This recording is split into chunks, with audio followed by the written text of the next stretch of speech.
ಕಾರ್ಗಿಲ್ ವಿಜಯ್ ದಿವಸದ ಅಂಗವಾಗಿ ಭಾರತ ಸ್ಕೌಟ್ಸ್ ಮತ್ತು ಗೈಡ್ಸ್ ಸಂಸ್ಥೆ ಹಾಗೂ ಸ್ಥಳೀಯ ಸಂಸ್ಥೆಯ ಪದಾಧಿಕಾರಿಗಳು ನಗರಸಭೆ ಬಳಿ ಇರುವ ಯುದ್ಧ ಸ್ಮಾರಕದ ಬಳಿ ಕಾರ್ಗಿಲ್ ಯುದ್ಧದಲ್ಲಿ ಹುತಾತ್ಮರಾದ ವೀರ ಸೈನಿಕರಿಗೆ ಶ್ರದ್ಧಾಂಜಲಿಯನ್ನ ಸಲ್ಲಿಸಿದರು. ಭಾರತ ಸ್ಕೌಟ್ಸ್ ಮತ್ತು ಗೈಡ್ಸ್ ಸಂಸ್ಥೆ ಜಿಲ್ಲಾ ಪ್ರಧಾನ ಆಯುಕ್ತರಾದ ಬೇಬಿ ಮ್ಯಾಥ್ಯೂ, ಸ್ಥಾನೀಯ ಆಯುಕ್ತರಾದ ಮುತ್ತಪ್ಪ, ಜಿಲ್ಲಾ ಖಜಾಂಚಿ ಮುದ್ದಪ್ಪ, ಮಡಿಕೇರಿ ಸ್ಥಳೀಯ ಸಂಸ್ಥೆಯ ಉಪಾಧ್ಯಕ್ಷೆ ನೀಲಮ್ಮ ಹಾಗೂ ಕಾರ್ಯದರ್ಶಿ ಚಂದ್ರಶೇಖರ್ ಪಾಲ್ಗೊಂಡಿದ್ದರು. ಲಯನ್ಸ್ ಕ್ಲಬ್ ಮಡಿಕೇರಿ ವತಿಯಿಂದ ಮಡಿಕೇರಿಯ ಯುದ್ಧ ಸ್ಮಾರಕದಲ್ಲಿ ದೇಶದ ಸೇವೆಗಾಗಿ ಅತ್ಯುತ್ತಮ ಬಲಿದಾನ ನೀಡಿದ ವೀರ ಯೋಧರಿಗೆ ಪುಷ್ಪ ನಮನ ಸಲ್ಲಿಸುವ ಮೂಲಕ ಕಾರ್ಗಿಲ್ ವಿಜಯ್ ದಿವಸವನ್ನು ಶ್ರದ್ಧಾ ಭಕ್ತಿಯಿಂದ ಆಚರಿಸಲಾಯಿತು.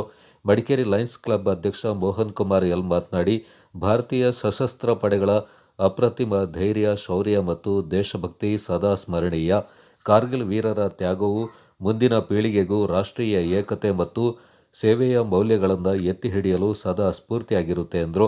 ಮಡಿಕೇರಿ ನಗರ ಮಾಜಿ ಸೈನಿಕರ ಸಂಘದ ವತಿಯಿಂದ ಜನರಲ್ ತಿಮ್ಮಯ್ಯ ಸ್ಮಾರಕ ಭವನದ ಅಮರ್ ಜವಾನ್ ಸ್ಮಾರಕದಲ್ಲಿ ಕಾರ್ಗಿಲ್ ಕದನದ ಹುತಾತ್ಮ ಯೋಧರಿಗೆ ಗೌರವ ನಮನ ಸಲ್ಲಿಸಲಾಯಿತು.